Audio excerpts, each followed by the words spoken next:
It's just gone 11:30. I think we make a start now. Bore da croeso canes I chi gyd.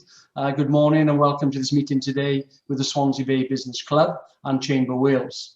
A very warm welcome to you all and thank you for joining us and for your support. A big thank you to Chamber Wales for hosting today's event and to our club's main sponsors, Swansea University School of Management, for your continued support. Thank you for that. A very warm welcome to Her Majesty's Lord Lieutenant for West Glamorgan, Louise Fleet, JP, and all the other Lord Lieutenants that have joined us, and also the Deputy Lieutenants here, and all of you. It's great to see you here today. The topic for today's event is the Queen's Award for Enterprise, or QAE. The Lord Lieutenant will shortly introduce Chloe Pulsar from the Department of Business, Energy and Industrial Strategy, and a member of the Queen's Award for Enterprise team, who will make a presentation on the awards and make the application process. We have Sharon Adams, Director of Membership at Chamber Wales with us, also Anthony Rees, Regional Manager at Cyfla Building Skills, a previous winner of the award, who will give us an insight on how the whole process was for them. Okay, before we start, please can you use the chat function to make a comment or ask a question. Unfortunately, all questions may be shared. However, we'll do our very best to get them to us, the panel, on your behalf. The event will be recorded and clips will be shared with our social media platforms, including Chamber Wales YouTube and website, and with all our business club members. Okay, can I ask the Lord Lieutenant to say a few words and to introduce Chloe, please, ma'am. Thank you, Alan. Well, good morning, everyone, and a very warm welcome from me to you all. And just to say thank you very much indeed for joining this, the first of our two seminars on the Queen's Award for Enterprise. A particular warm welcome to my fellow Lord Lieutenant Morfydd Meredith, who is Lord Lieutenant of South Glamorgan. Delighted that you could join us today, Morfydd. I'd first of all like to say thank you very much to Swansea Bay Business Club and to Chambers Wales for co-hosting this session today. And I am delighted to be collaborating with you both to raise the profile of this Queen's Award, which recognises excellence in business. It's one of three main honours that comprise the UK's public honours system, and part of my role as Lord Lieutenant is to promote all of these honours and to encourage nominations, and I am very pleased to be able to do that for the Queen's Award for Enterprise today. I know there are many high-performing companies in West Glamorgan and indeed right across Wales who could be potential winners of this award, but perhaps wouldn't think of nominating themselves for the award. So I hope, therefore, that today's seminar will stimulate interest in the award itself and how being a winner adds value to businesses and to local and the national economies. I hope, too, that some of you will realise that the award is something that you could aspire to and that it's not just for big companies, as we will hear from both Anthony and from Chloe. There may be others who through their professional links will know of eligible companies and encourage them to think seriously about the award. In West Glamorgan during the past 12 years, 13 awards have been made to 8 companies, but disappointingly this year we had no winner at all. And I hope we can rectify that next year in Her Majesty's Platinum Jubilee year by seeing more QAE flags flying in West Glamorgan. And of course, it'd be lovely to see them in other parts of Wales as well. I would now like to introduce you to Chloe Pulsar from the Department of Business, Energy and Industrial Strategy to give the presentation. Chloe has a great deal of experience and knowledge about the award itself and what it takes for an award to be successful. So Chloe, over to you. Thank you very much, Lord Lieutenant. I'm very happy to be here today and to be speaking to you about the Queen's Awards. I really do hope that it will spark some inspiration and hopefully lead to some applications and winners for next year's round.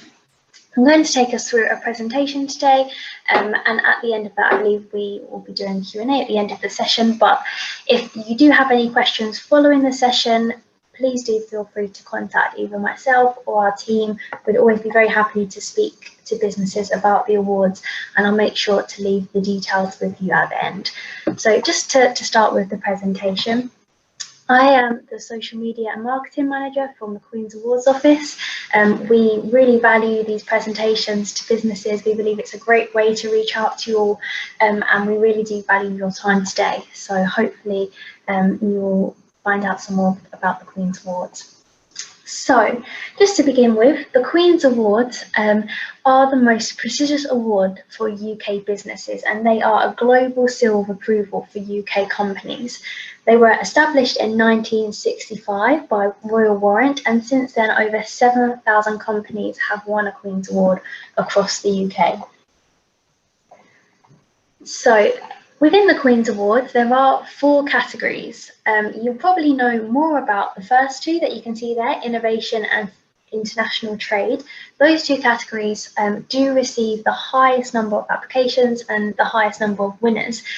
But our 2 newer categories, sustainable development and promoting opportunity, are also amazing ways for your business to be recognised. So innovation recognises businesses who demonstrate strong commercial success through innovative products or services. In this category, we would be looking to hear why your innovation is unique and how it has benefited your business, customers, and other stakeholders. It's really important to show us any problems that your innovation has maybe solved and what challenges your business has come when developing it and distributing it. Perhaps this innovation has affected others in your sector or led to other innovations as well. Now, this can be for either a product or a service, and it must have been on the market for at least 2 years to be able to be eligible for the award. Moving on to the next category, so international trade. This award recognises international sales over a 3-year period or a 6-year period. Our assessors will be looking for around £100,000 growth in the first year, and then they would be expecting to see a steep increase year on year after that. I will talk a little bit at the end about how COVID has maybe affected your business in the last year or so, and how this has affected how you may be able to still apply for this award. In the International Trade Award, we would expect you to talk about your export strategy and explain why penetration in a particular market is an achievement for your business. Perhaps you're the first leading or growing UK exporter in this market. We'd like you to tell us why your performance is better than your competitors and how you, again, have overcome any challenges in your trade. Now, the next one, sustainable development. This category was actually relaunched in 2019, and we were very lucky to have His Royal Highness the Prince of Wales record a personal video message to tell us what he is looking for in this award. And we actually have that video on our YouTube page if you're interested in taking a look.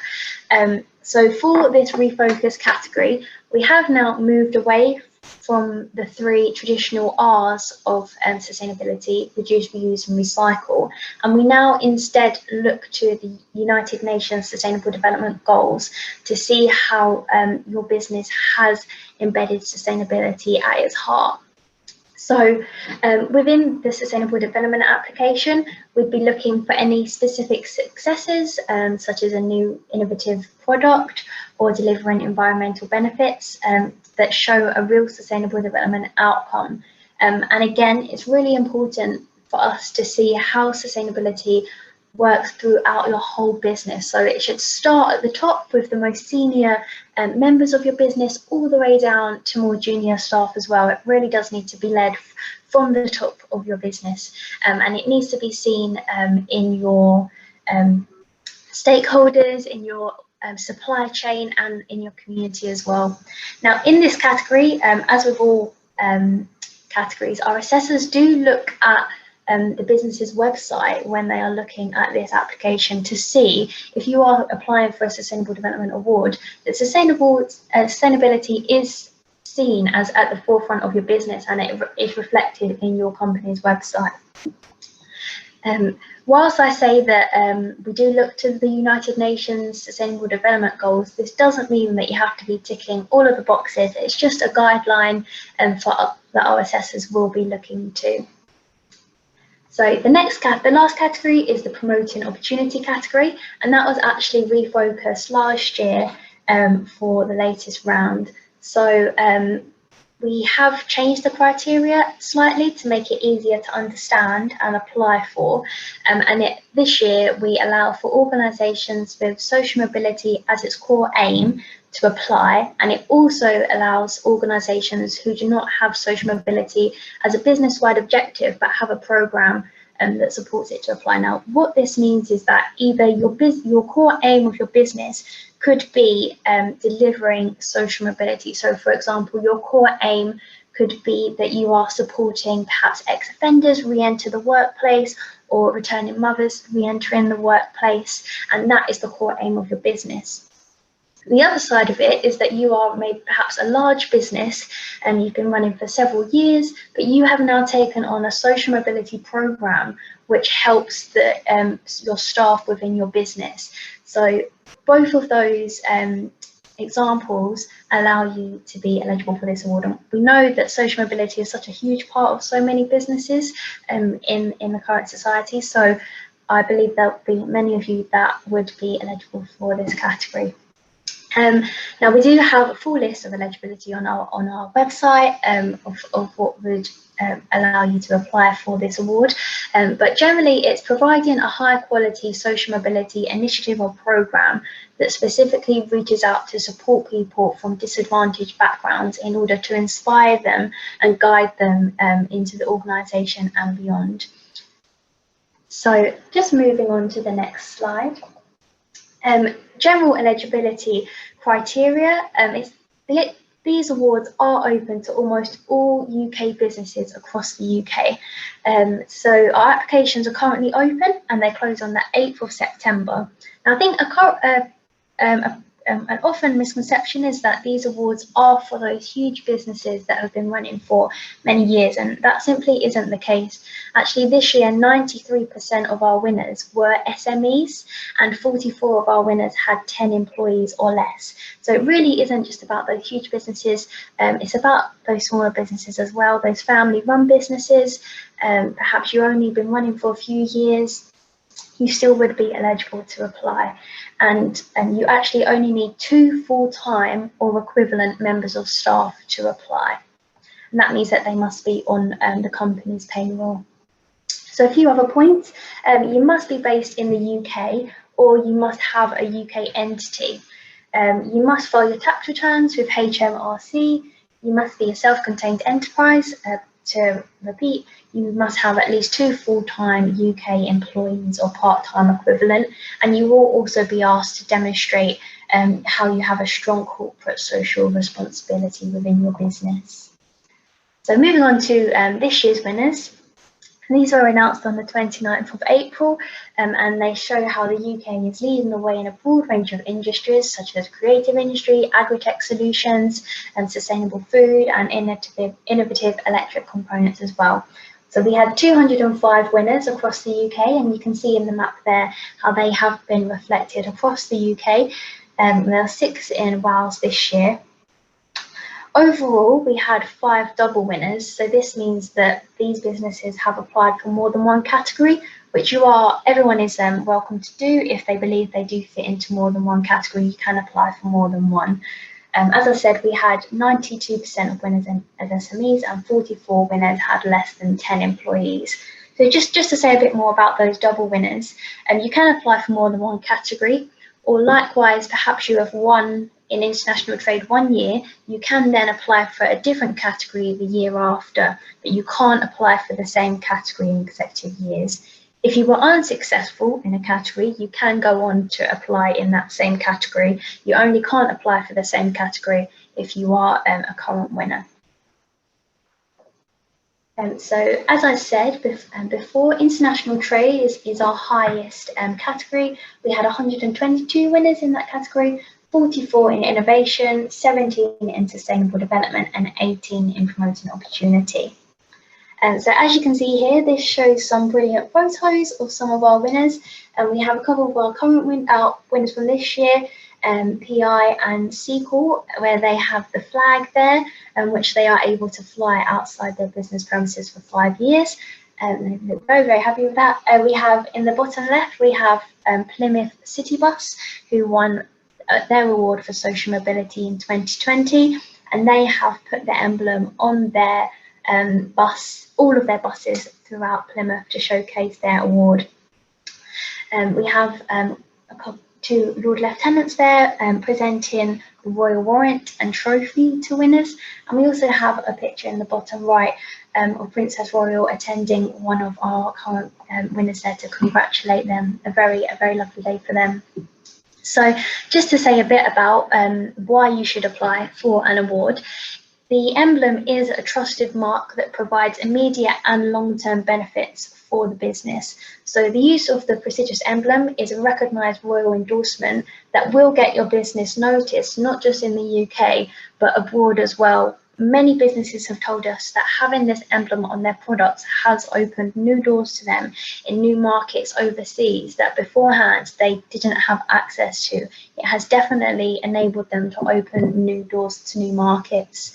The emblem that you can see there, they can put on all of their products and their services, their website, their email signatures, the letters. If they have a product, we had a winner I saw yesterday. They create a natural antihistamine product for insect bites, and they have it on their bottles, and they have the Queen's Award emblem on there to showcase all of their customers. They are also allowed to fly the flag, as you see there, for 5 years outside their main office. And the company is presented with a grant of appointment scroll and a commemorative crystal bowl by their local Lord Lieutenant, who does come along to the business premises. Feedback from our winners has told us that it provides excellent marketing opportunities and press coverage locally and nationally. This year, for our winners, we had some amazing press coverage across the UK.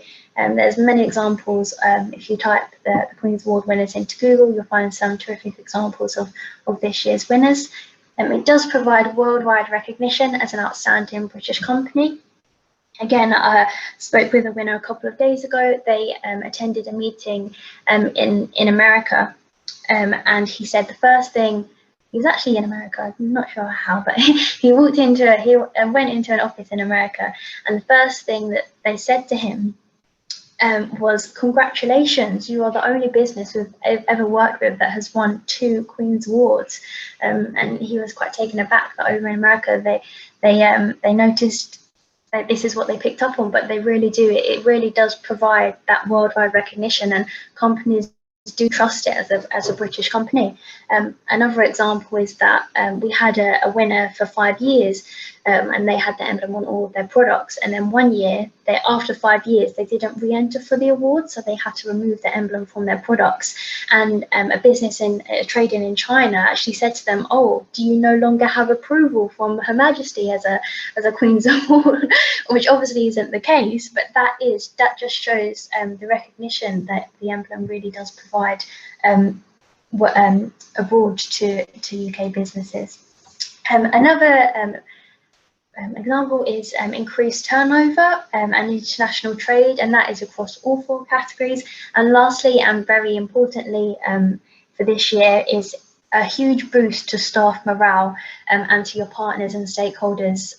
Winners tell us that it really does provide such a boost to their staff. It's been such a difficult year for so many, and to have something like a Queen's Award for them to celebrate really does give them an amazing feeling. Winners also tell us that not only does it help retain staff, but it does help them when recruiting for new staff as well, to have that emblem on their business to show that they are a brilliant British business. So opportunities do arise as well for Queen's Award winners to work with us. So we often ask winners to join in seminars or perhaps roundtables with ministers to advise on new policies and initiatives.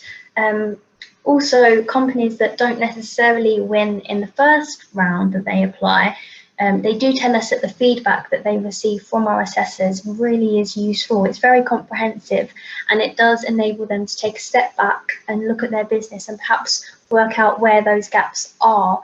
It obviously provides an outside opinion on the business, and they do go forward then to win in a later year.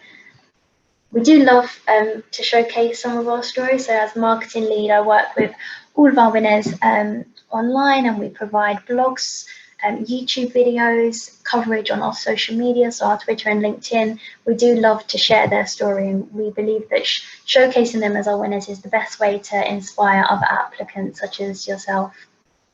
I will share a link to our Queen's Award blog and YouTube as well. So general application tips. Firstly, we advise registering on the system. This will allow you to download a PDF version of the form so you can plan it as best you can. I know the 8th of September sounds like a long way away, but it will actually come around really fast. So it does as well take sometimes, applicants tell us, around 20 hours to complete the application. So we do advise starting it as soon as you can, because it doesn't have to be done in one go. You can save it and leave and come back at a later time. So we think starting as soon as you can will allow you time to plan. Using plain English and providing lots of evidence to tell your story in your own words is really important. We want to hear in your own words why you believe you should be a Queen's Award winner. Adding collaborators to the account makes it easier in case you're ever absent from the office.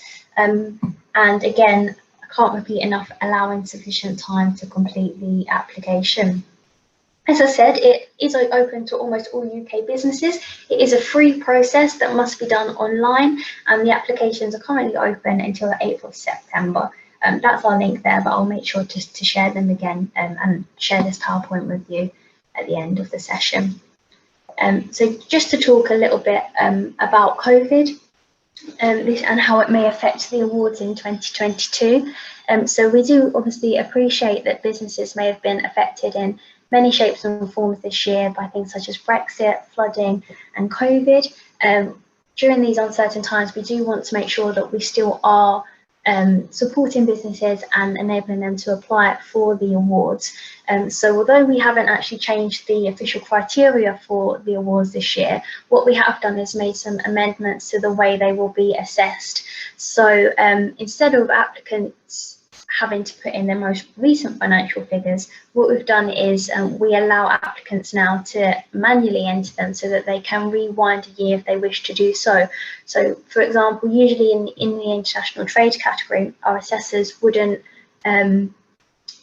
welcome any dips in the financial figures, and this would usually disqualify you as an applicant. So this year, if you would normally put in figures for 18, 19 and 20, and you perhaps have a dip in 20, we would allow you instead to put in figures for 17, 18 and 19, so that hopefully you can still see that steady growth throughout your financials.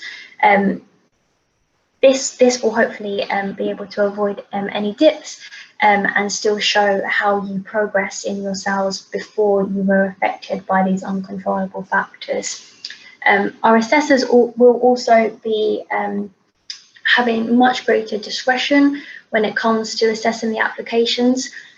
The applications aren't competitive in any way. There's no limit on how many awards can be given. So each applicant really is awarded based on their own merit and their own success. So they won't be looking at they won't be comparing one business's success against another. It will all be done based on your own merit. They will be taking into account your commercial success before these factors came into play. And they'll be also looking around how your sector specifically may have been affected by the pandemic.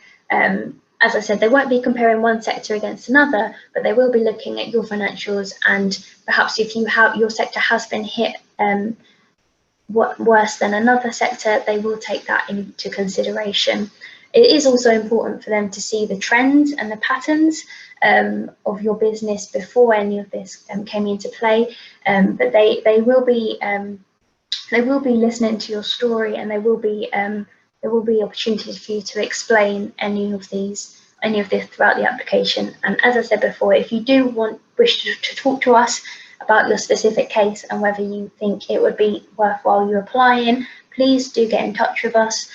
We have a mailbox which you can always email, and we have a helpline that is available 9 till 5 Monday to Friday. We're always happy to talk to you about your specific case, so please do get in touch with us. That's some of our details there. We are a small, friendly team of 5. We're always very happy to talk to businesses and advise you on what we think you should do. We always have our helpline there, and we have our websites as well. So we have our Queen's Award website where you go to make the applications. We have our Twitter and our LinkedIn page, and we also have a blog page and YouTube, which does showcase some amazing case studies from this year's winners and last year, all over across the last 5 years. And I would recommend you have a look at that because it may be that there's some similar businesses there to yourself that you think, oh, if they can do it, we can do it too. So hopefully this presentation has inspired you to at least take a look on there and hopefully register for an application. Thanks very much. That's great.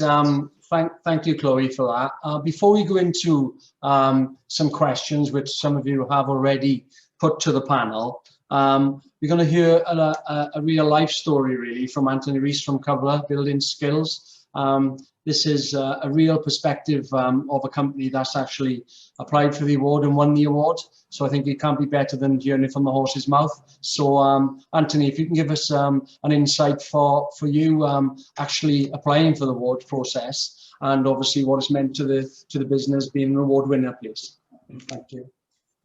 Good morning. I think it's just good morning. I think it's nearly midday. My name is Anthony Rees. I'm the regional manager for Cyfle Building Skills. Cyfle means opportunities. I was first made aware of the Queen's Award in 2014. I was in an office in Swansea, saw this big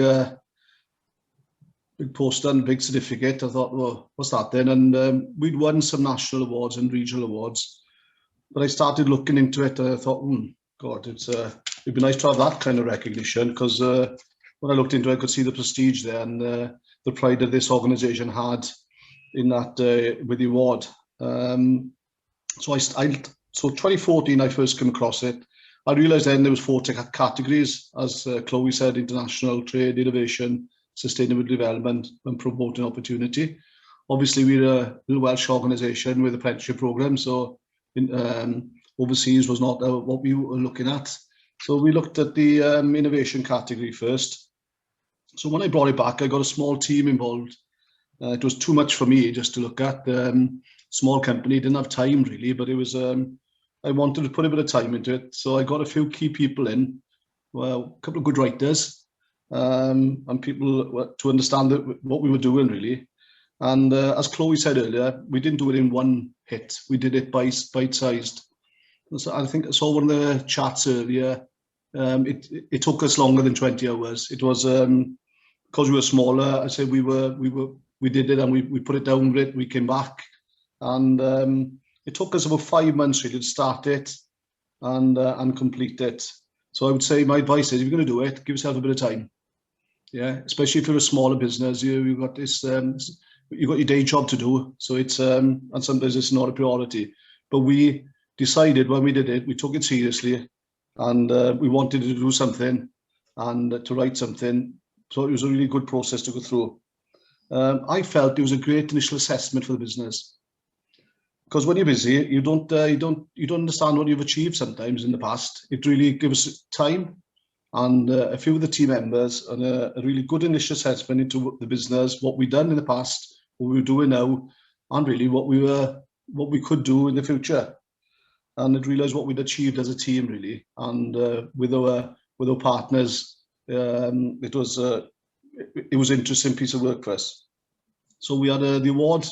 We won the Queen's Award for Innovation in 2017.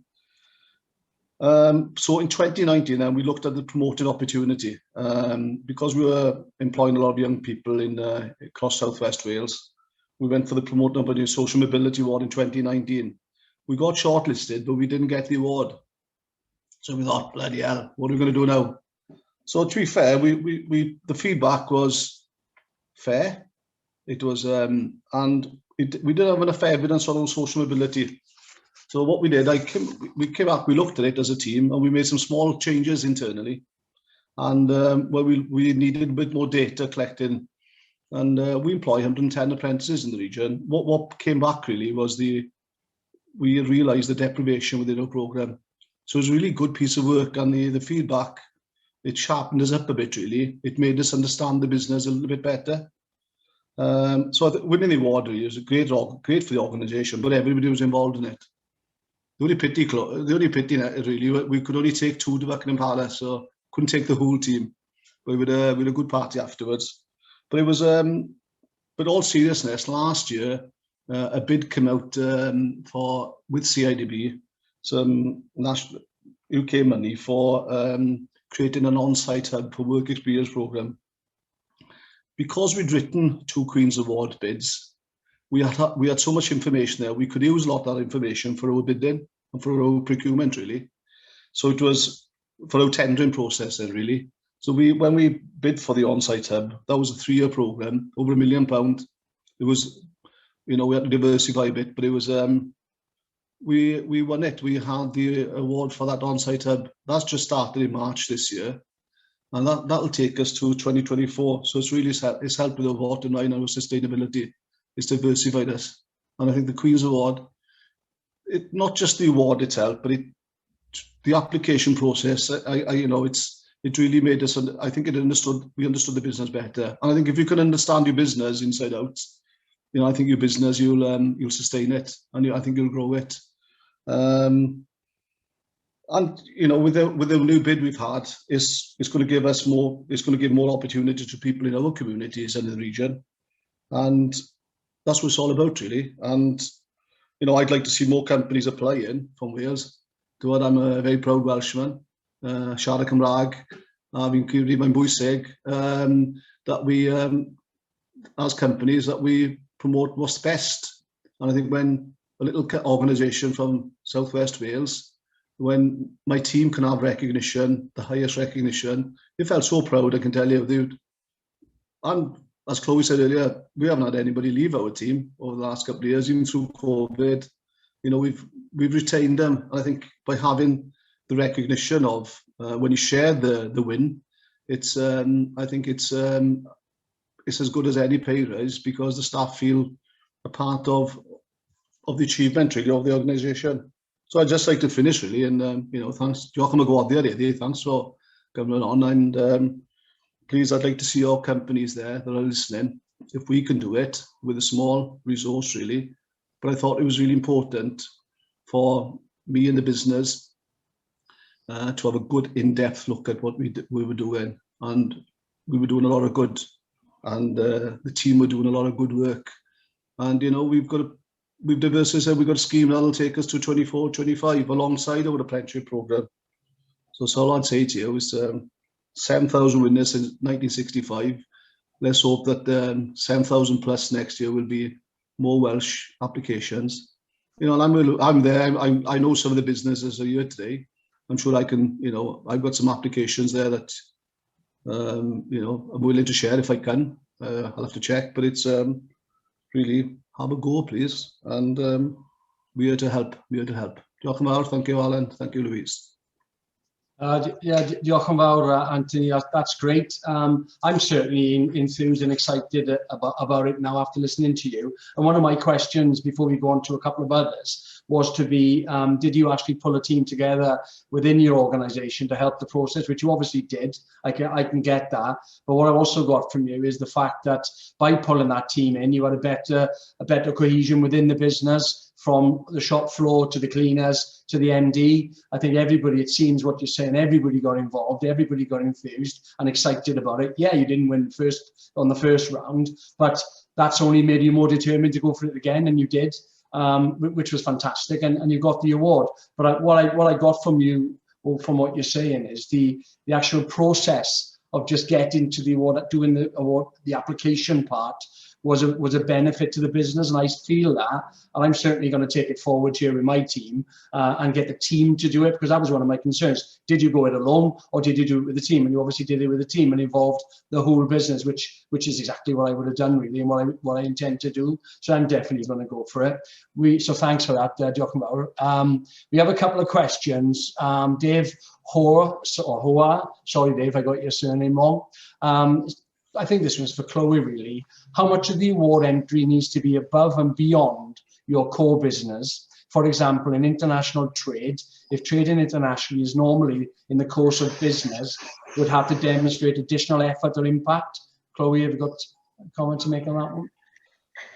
Yeah, so thank you for that question. For the international trade category, it doesn't matter if all of your sales are overseas, that's perfectly fine.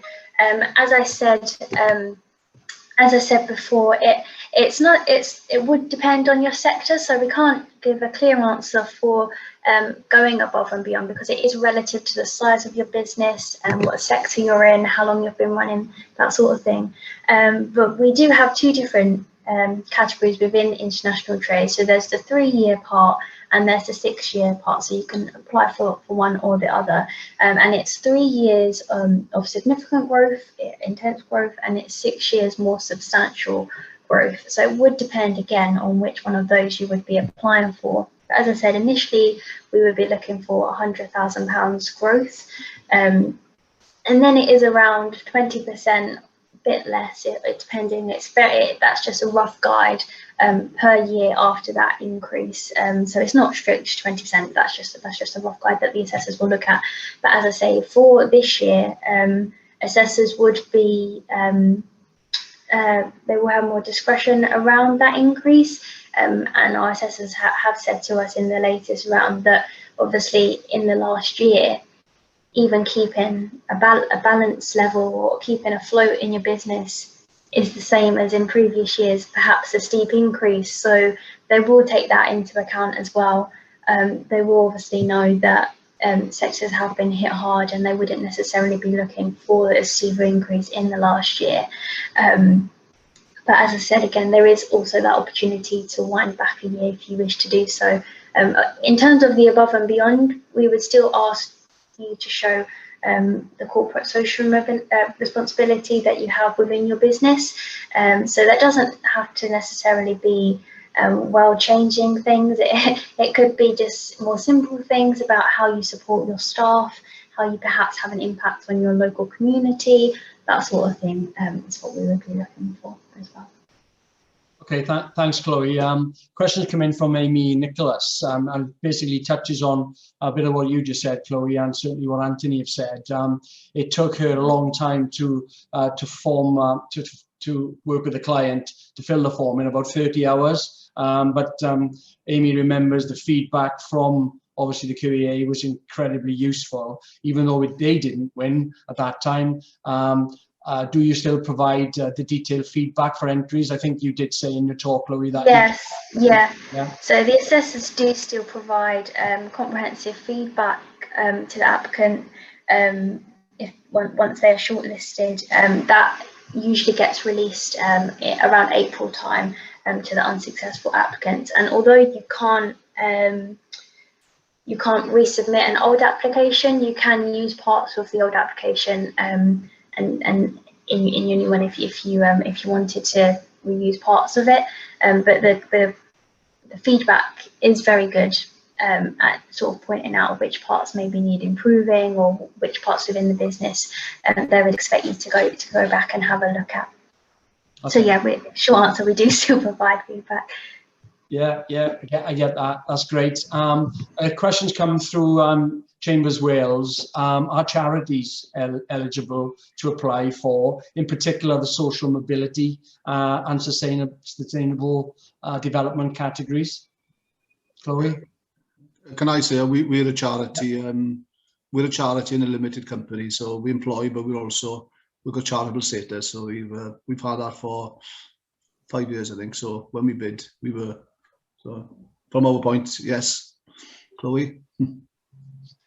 Yes. Sorry, could you repeat that question? Yeah, are charities allowed to apply, whether it's a social side or yes. So long as they have 2 employees as well.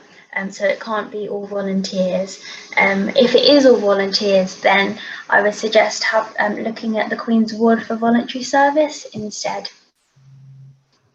Okay, great. Thank you both for that. Questions coming from Dave Kift.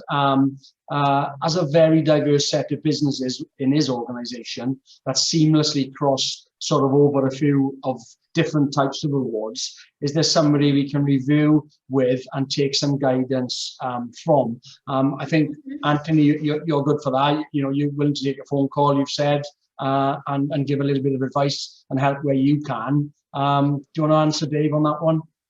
Well, I know Dave, and I've done a bit of work with Dave in the past, so more than happy to catch up with Dave, and I can maybe I can show my own application process, whatever what we've done, and maybe that'll give me, you know, a bit of guideline really. But as Chloe said, you could go for, if you think you're going to crossover, you could put in for the 2 awards would be it's time it is. It's so I think you've got to pick the right category really, where probably, you know, as a business you're quite diverse really. You could maybe put 2 bids in really, but it's time. So maybe pick the best where you think you've got the best opportunity of. But yeah, I'm more happy to catch up with you, Dave, if you want to put a meeting or I'll come down. Thanks, Anthony. That's great. I hope that's answered your question, Dave. Chloe, are you able? Where's the best information for businesses to go? I suppose your website, the application form can be downloaded, etc., etc. Yeah, so we do have the website, and that has an overview of the criteria. We have our helpline as well. We have Dennis in our team, who is amazing on the helpline. He's always very happy to talk to businesses. We often have businesses ring us and say, "Oh, is Dennis there? Can I talk to Dennis, please?" And so he's brilliant with the public and answering your calls. So he's always very happy to speak to you about what category you might feel that you would fit in, and if you think there's a crossover there. The forms can't be downloaded directly from the website, but if once you register on the system and complete the eligibility form, you can then download the application forms. What about sharing your slides from today's presentation, maybe with Chamber, and they can pass them on? Yeah, I can do that, and then I can put all the links in an email as well. Great. Okay, thanks for that. Anthony, you've had a few congratulations come through on the chat, which is great. So thank you all for that. It's a fantastic achievement for the business, Anthony. So yeah, from me and everybody here, congratulations on that. It's obviously not an easy process, but it's a highly rewarding one for the business and to get the accolade. And it obviously shows that you're committed to it, and your staff are committed to it as well, which is great. I'm going to go to Sharon now to talk about, we got another event coming up on the 27th, and Chambers Wales are going to be going a more Wales-wide approach on this. So there's another event coming on the 27th. Sharon, sorry to put you on the spot, but do you want to just talk a little bit about that? Yes, just to join us next week, same time, and it's more in depth of how to apply. So you might have seen today and been obviously really inspired, but again, next week now we're going to bring another winner on board, tell another story, and get a bit more about the actual application process. So those more deep dive questions that you may have as well. So what I would say is take the information you've had today, and we'll send you on what Chloe's going to send us. Really have a look at it and pull together some lovely questions as well for next week, because it's a massive opportunity to get those answered for you.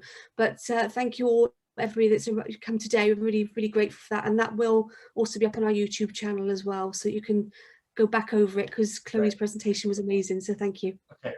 Thanks, Sharon, for that. So look forward to next week, the 27th, for more information on this. And I'm sure there's a lot of you here today will join Sharon and Chambers Wales for that. What I'm going to do now is quickly go around the panel just to get a final word before I actually wrap up. Sorry to put you all on the spot, but if I could just get a final couple of sentences, a comment, basically on what you feel today's presentation has been, and what do you think businesses will get out of it. Can I start with you, Anthony? I'd look at it, and if you put time into it, and it's what you could get out of it is, who knows, it could really open doors, and but it'll definitely give you a good look inside into your business.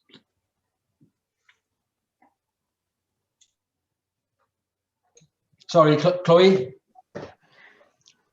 Yes, I would just say, hope you enjoyed the presentation today. I'll make sure obviously to share it with you, and please just take a look at our website and our blogs and our YouTube page, because again, it will provide hopefully some inspiration and give you a bit more understanding about the type of winners that do go on to apply. That's great, thank you. Sharon? Just fantastic. Anthony, you know, the company story is amazing. I'm inspired today. If I was a Welsh business owner, I would definitely be taking this forward and finding out more. So thank you, everybody. It's been brilliant. Yeah, before we come to the Lord Lieutenant, from me, I think I'm inspired today. Anthony, I think it's a great success for you. And thank you for coming on board and sharing that with us. And obviously, Chloe, thank you for coming and giving the presentation. I'm inspired. I'm enthused about it. I will pull a team together here at AB Glass and look at it and go for it. So that from that point of view, it's been a win for me today. And before I round up, the last few words from the Lord Lieutenant, please. Thank you, Alan. Just to say thank you so much, all the panelists. Chloe, your presentation was so informative. Anthony, I think your story about how it's affected your business, really impactful and moving, and really demonstrates, I think, the importance of this award and what it can do for companies themselves, but also the employers. And let's face it, across Wales, right the way through this past 12, 15 months, businesses, manufacturers, industries in Wales have been working and perhaps gone by unrecognised really, but they kept the wheels of the economy going in Wales. And I am absolutely convinced we have so many companies in Wales that deserve recognition. And so please, to participants or to people who've attended today, please do spread the word across your own companies, across your networks, encourage others to apply. And as Lord Lieutenants, we really do want that excellence to be recognised, and this is such a good way to do it for businesses. So I wish you all good luck if you do decide to apply. And as I say, we look forward to having more than 6 next year in Wales. I'm sure we can do it with everybody's help. Team Wales approach to Queen's Award for Enterprise, how powerful can that be? So yeah, go for it. Some great comments there and words there. Thank you, Ma'am. Okay, all that remains is for me to thank Her Majesty Lord Lieutenant Louise Fleet, Chloe Pulsar, Shannon Adams and Sarah Smith and the team at Chambers Wales, Andrew Rhys, and you all for joining us today's event. Please look out for the other event, as we mentioned, on the QAE with Chambers Wales on Thursday, the 27th of May, where the Chamber will push this out to Wales as a whole. So please join Chambers Wales on that one and look out for the information and invites. Just another one, the Swansea Bay Business Club's next event is at 11:30 Thursday, the 24th of June, 21, where we will welcome the leader of the City and County of Swansea, Councillor Rob Stewart, in partnership with our season sponsor, Swansea University School of Management. Councillor Stewart will be providing an update on both current and future city developments and discussing the post-COVID recovery in the Swansea Bay City region. His pivotal role, as you know, as leader of the Swansea Council means that this event will no doubt provide valuable insights for the members of our business community. We hope to see you all there. I'm certainly looking forward to that one, to see what's gone on and going on. It's going to continue to go on in our region, which is going to be a good one, so look out for that. Okay, from the board, today's panel, Chambers Wales and myself, enjoy the rest of your day. Stay safe and well, please. Thank you all. Diolch yn fawr iawn.